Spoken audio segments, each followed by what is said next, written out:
On a déjà beaucoup parlé de Anatomie d'une chute sur la chaîne, de son impact sur l'année 2023, de son triomphe à Cannes, de sa course jusqu'aux Oscars par le lobbying de son distributeur américain Neon Distribution. Je vais pas vous faire l'affront de revenir sur le succès fou qu'a été Anatomie d'une chute et putain, qu'est-ce qui s'est passé sur ma tronche ? J'ai fait une chute. Mais il fallait quand même que je filme pour respecter les délais, donc vous allez voir, il y aura un peu moins de face cam que d'habitude, je vais faire plus de montage pour pas vous infliger cette horrible tête. Mais bref, le succès de Anatomie d'une chute récompense une cinéaste qui est quand même un petit peu à part dans le paysage cinématographique français, une cinéaste qui, par l'histoire de ce procès qui se transforme rapidement en véritable dissection du couple, laisse au spectateur le soin de décider les torts des uns et des autres. Est-ce qu'il s'agit d'un suicide, d'un accident, d'un crime ? Ça, personne n'en sait rien, personne n'a aucune preuve, et c'est juste le talent oratoire, le charisme, le sang-froid des jurés ou de l'accusé qui va déterminer le coupable, s'il y en a. Un auteur peut exprimer ses idées à travers des personnages. Je remarque que vous avez vous-même relevé ce passage. Comment ne pas rapprocher ça ? Si vous voulez, je peux vous lire tout Stephen King pour vous prouver que c'est un serial killer. Est-ce que la femme de Stephen King a été retrouvée morte chez lui dans des circonstances plus que douteuses ? Ça, c'est une idée que je trouve très très forte et qui est parfaitement exploitée dans un film qui est retors, un film qui est cruellement intelligent, où les deux scénaristes, donc Arthur Anary et Justine Triet, vont vraiment jouer avec leurs spectateurs dans une narration que je trouve être d'une maîtrise assez remarquable. Chacun a sa faille, chacun va avoir ses secrets, et surnage, au milieu de ce tribunal qui se comporte en fait un peu comme un théâtre, une Sandra Hüller qui nous livre quand même une sacrée performance. Tous ces éléments, ils ont largement contribué à faire de Anatomie d'une chute le film déjà assez culte qu'il est aujourd'hui, mais vous savez qu'il existe dans la grande famille des films de procès d'autres films qui rejoignent thématiquement ou esthétiquement le film de Justine Triet. Des films qui sont aussi malins, aussi finement écrits, aussi forts qu'Anatomie d'une chute en fait. Et vous allez voir, il y a quand même des sacrés chefs-d'œuvre. On va découvrir ensemble ces films comme Anatomie d'une chute en mieux.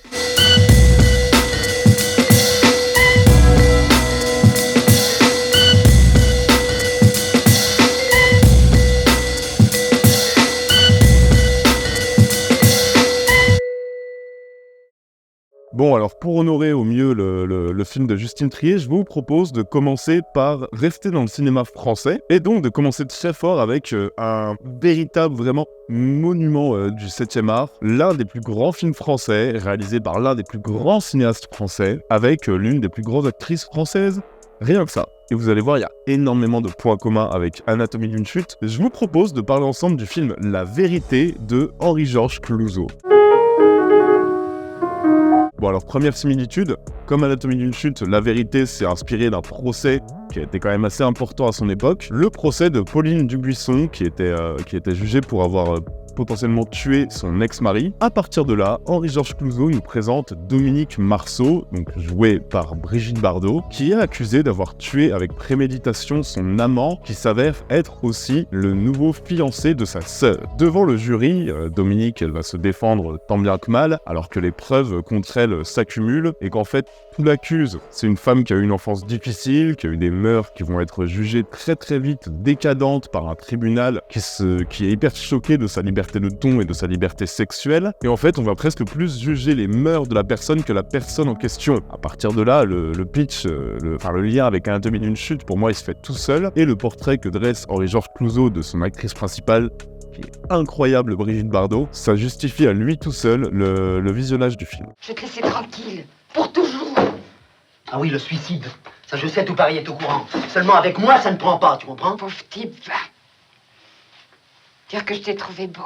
Parce que oui, alors Clouzot filme bien le procès d'une femme après un fait divers tragique, mais en fait, je trouve qu'il a un portrait bien plus général. En fait, ce qu'il veut vraiment filmer, ce qui l'intéresse, c'est juste le procès d'une femme en quête de liberté, qui personnifie un peu à elle seule un souffle anarchiste et une sorte de rébellion que le tribunal, principalement constitué d'hommes, va chercher à étouffer à tout prix. Et ce qui est reproché à la jeune femme, à Brigitte Bardot, ça semble finalement être moins sa participation à ce meurtre, meurtre que sa simple revendication à vivre comme elle l'entend. Et vous savez que dans les films de procès, c'est quand même souvent assez sadique, c'est quand même souvent assez brutal, et c'est quelque chose que j'aime beaucoup moi dans ce genre de film, ces espèces de rouages, cette impression d'être dans une machine infernale, on est complètement là-dedans. Toute la structure du scénario est vraiment hyper maligne, elle est constituée de flashbacks qui laissent deviner une relation amour, passion un peu chaotique entre Dominique et son amant, mais aussi entre Dominique et sa sœur, et entre même Dominique et la société qu'elle juge très restrictrice. Et vraiment, pour ça, il fallait une actrice très très forte. Brigitte Bardot, la palette d'émotions qu'elle te balance dans ce film, c'est quand même assez impressionnant. Elle passe du dédain au mépris, de la fureur à l'acceptation, et elle est très très bien filmée par le cinéaste qui a évidemment bien conscience de la symbolique qu'elle incarne. Je veux dire, quand tu prends Brigitte Bardot, tu sais pourquoi tu la castes généralement dans ton film, et choisir Brigitte Bardot dans le rôle d'une femme belle, jeune, libre, qui a l'audace de demander à être bien plus qu'une simple égérie sans voix à qui on demande d'être belle et de se taire, je trouve que c'est quand même une idée qui renforce largement le propos de la vérité. Dominique ne croyait plus à la morale hypocrite de nos parents, comme nous tous. Au fond, c'est ça qu'on lui reproche. Mais vous êtes des adultes, vous ne pouvez pas comprendre. Il faudrait que Dominique soit jugé par des jeunes. Et oui, l'intelligence de la narration est folle et vous allez être vraiment tenu en haleine pendant 2 heures. La puissance de la mise en scène est là aussi, elle est mécanique, elle est millimétrée, mais je veux dire les amis en termes d'écriture, si vous avez aimé les échanges du tribunal de l'anatomie d'une chute, notamment entre Swan Arlo et Antoine Reinhardt, mais vous allez vous régaler. Le duel entre Charles Vanel et Paul Meurice, donc 2 principaux avocats de la vérité, mais c'est d'une rhétorique assez dingue, c'est des répliques d'une ironie grinçante, vraiment, c'est un duel fascinant quoi. Ça part de monologue en monologue, au milieu desquels Brigitte Bardot se voit presque déchirée sans qu'on lui demande vraiment son avis. Non, vraiment, c'est un film qui est très très fort, la vérité. C'est un monument du cinéma français, je pense que Justine Triet avait quand même pas mal de ses éléments en tête quand elle a commencé à écrire Anatomie d'une chute avec son mari. En tout cas, c'est un film vraiment que tout amoureux du cinéma et particulièrement des films de procès doit découvrir. Un après-midi, vous trouvez dans un bar une jolie fille sans ressources. Vous lui offrez un emploi et vous n'en espérez aucune reconnaissance. C'est bien exact. L'exploitation de la dèche, c'est pas mon genre.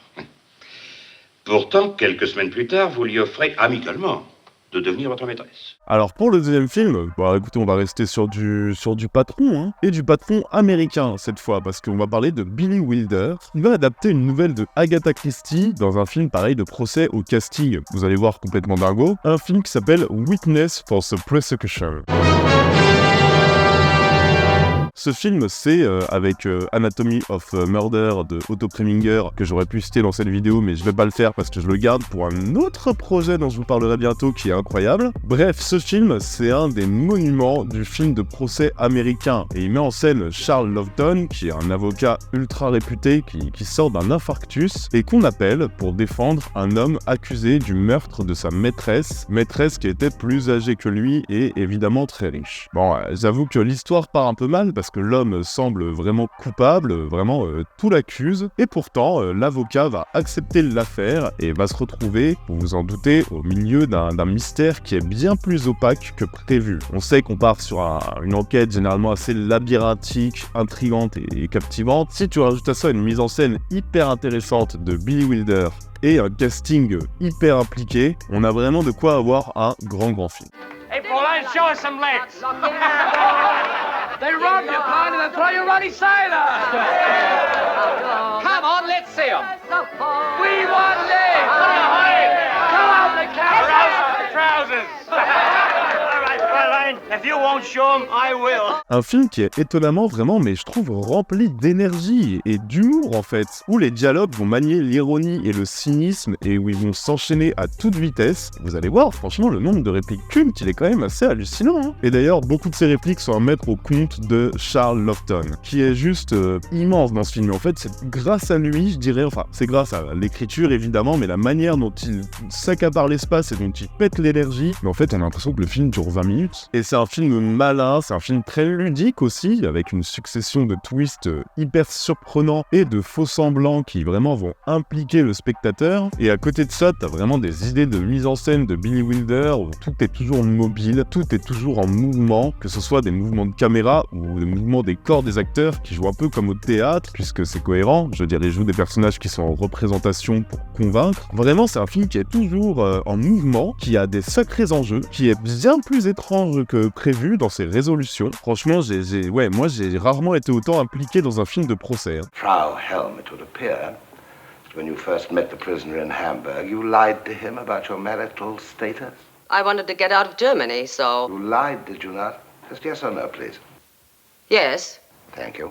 Et en fait, c'est bien là qu'on reconnaît un grand maître, je veux dire. Je pourrais parler de tous les aspects cinématographiques habituels, la direction d'acteurs, la photographie, le découpage. Je pourrais parler de tout ça, mais en fait, pas très intéressant, parce que tout ce que j'ai à dire, c'est qu'en fait, c'est parfait, quoi. Donc c'est pour ça, j'insiste quand même plutôt sur ce côté ludique, parce que c'est quand même ahurissant de voir un film qui a près de 70 ans maintenant, mais qui reste aussi facile à voir, quoi. Qui va nous balader au milieu de monstres de cinéma au charisme fou, qui vont s'opposer d'objection en objection, qui vont s'engueuler dans un humour british hyper bienvenu, mais qui va jamais casser le mystère qui entoure ce meurtre et la puissance des enjeux qui sont en place. En fait, voilà, c'est des cinémas de patrons, tout simplement. Du grand cinéma américain, avec des génies devant et derrière la caméra. Ça donne un film qui est à découvrir absolument, c'est très divertissant. Faites-moi confiance, vous allez vous régaler. Do you find the prisoner at the bar, Leonard Stephen Vole, guilty or not guilty of the murder of Emily Jane French? Alors j'ai encore plusieurs films en stock, dont certains qui sont peut-être un peu moins liés à Anatomie d'une chute, mais que je voulais quand même placer ici, parce que c'est des films qui sont quand même assez intéressants et assez intrigants. Et de toute façon, vous allez voir, il y a toujours des liens, hein, mais c'est juste que je m'autoriserai un peu à sortir du film de procès, pour aller vers des films qui, un peu comme Anatomie d'une chute, vont plutôt disséquer les relations sociales et humaines, notamment la fin d'un couple et la complexité de la relation amoureuse. Et pour ça, autant commencer encore par un grand film français de Claude Chabrol, qui s'appelle Juste avant la nuit. C'est un film que j'ai vu quand j'étais jeune, hein, juste avant la nuit, et clairement dans le genre complexe, ça se pose là, vous allez comprendre. On va suivre Charles, qui est un homme marié, qui a une liaison avec Laura, la femme de son meilleur ami. Bon, c'est le monde merveilleux de la bourgeoisie parisienne, hein, tout le monde baisse tout le monde, qu'est-ce que vous voulez que je vous dise? Et vous allez voir, là, ça baisse bien, parce que les deux amants, donc Charles et Laura, sont à fond dans des jeux de rôle sado-masochistes, sauf que pendant une session, Charles tue Laura. Merde. Et à partir de là, on va suivre ses remords, et son espèce de chute sociale et mentale, parce qu'il va bien devoir en parler à son meilleur ami, et ça annonce un film intriguant, sans concession, et c'est exactement ce qu'on aura. Un film très ambigu, parce qu'en fait, ce personnage principal, qui a quand même tué son amante et la femme de son meilleur ami, mais en fait, qu'il ait fait ça, tout le monde semble s'en foutre complètement. Sa femme s'en fout, son meilleur pote s'en fout, et lui, ça semble être le seul que ce crime bouleverse, en fait. C'est assez hallucinant de voir que tout ce petit monde bourgeois parisien continue de vivre, en fait, comme si c'était rien passé, ce qui va quand même rajouter beaucoup au calvaire moral et mental de notre héros, qui lui se sent évidemment vraiment coupable. Tout le monde en fait au final se fout un peu de la mort de cette femme, tout le monde ne pense qu'à son confort, et ça va créer un vrai malaise, parce que tout ce qui est filmé par Chabrol, c'est parfaitement amoral. Résultat, une tension grandissante, un pitch quand même assez unique et assez curieux, et franchement c'est un grand film, ça dure 1h40, générique inclus, c'est une dissection assez incroyable de voir à quel point la vérité compte ou pas dans le couple en fait, et à quel point la vérité est finalement très peu importante face au petit confort de chacun. Si le pitch vous intrigue, vraiment foncez, vous ne serez pas déçus. Viens jouer, ou je me venge.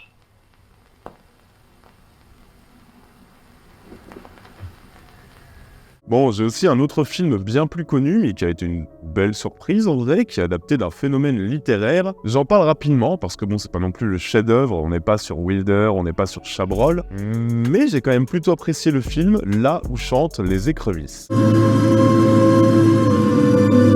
C'est l'histoire de Kia, qui est une gamine abandonnée, qui a grandi seule dans les marécages, à côté d'un petit village, qui la rejette et qui en a peur. Sauf que rapidement, il y a un meurtre qui va secouer la communauté, et que évidemment, elle est immédiatement considérée comme la principale suspecte. S'ouvre alors un procès qui fera la lumière sur toute cette histoire. Bon, on dirait un mélange vu comme ça de Anatomie d'une chute et de Dogville. Attention, c'est très classique, c'est très américain. Il y a pas mal de clichés, notamment la caractérisation ou avec une romance qui est un petit peu forcée, mais ça reste quand même, je trouve, assez distrayant. Je trouve que ça a des qualités, notamment par une photographie soignée, par une actrice convaincante, et parce qu'il y a assez de rebondissements et de surprises pour te tenir captivé. Je passe assez rapidement dessus, parce que voilà, c'est un peu l'Anatomie d'une chute version familiale. C'est un peu à Anatomie d'une chute ce que Twilight était à Dracula. Mais c'est pas du tout un mauvais visionnage, et je trouve qu'en famille, ça peut largement le faire. Leave me alone, you bastard! You bother me again, and I'll kill you! She shouted it real loud, sir. I heard a commotion and I come closer, see if anybody was in trouble.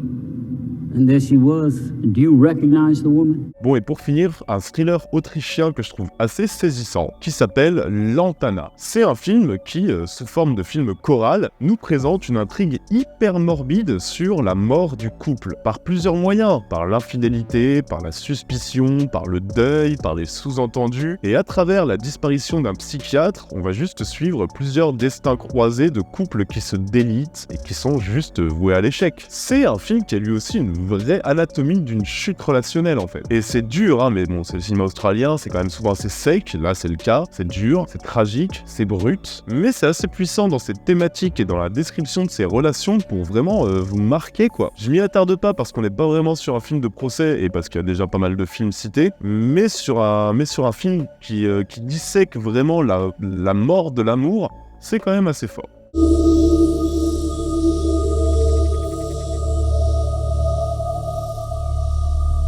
Voilà les amis, j'espère que cette vidéo vous aura plu. Vous savez, comme d'habitude, on a un petit Tipeee qui nous permet de sortir des algorithmes et qui aide énormément la chaîne. Si vous avez les moyens, n'importe quel petit don nous aide énormément. Sinon, c'est vrai qu'un petit partage fait déjà toujours plaisir. On sort 2 vidéos par semaine, donc n'oublie pas de t'abonner et de mettre la cloche. Et comme d'hab, tu peux choisir le thème de la prochaine vidéo en commentaire. Et on va faire un peu de C'est comme en moins bien, parce que ça fait longtemps déjà, et parce qu'en vrai, c'est un sujet un peu moins sérieux, mais qui m'amuse beaucoup à faire aussi. Donc repartons sur C'est comme Die Hard en moins bien ou c'est comme Rambo en moins bien. C'est 2 vidéos que j'ai déjà faites, mais la partie 2, j'ai vraiment du lourd dans les 2 cas. Nothing is over!